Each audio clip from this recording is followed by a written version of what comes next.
Hey everyone, it's Mr. Sparky. Glad to be back with you guys today.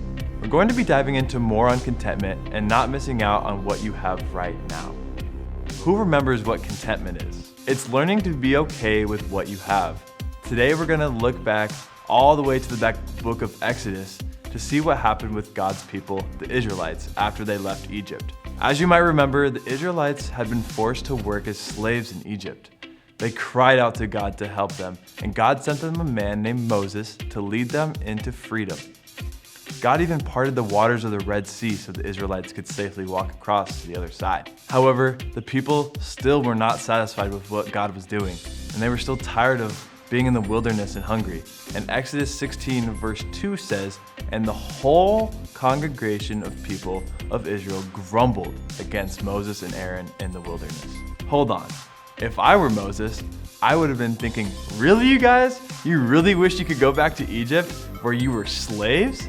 Over and over again, God had given the Israelites everything they needed for their journey. God had led them out of slavery and into freedom.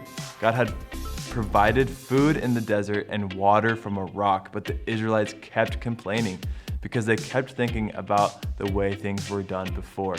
They were missing out on the amazing things that God was doing right in front of their eyes. It's easy for us to look back and think, come on Israelites, like it's so obvious what they should have trusted God along the way. But remember, we can say that because we know the end of their story.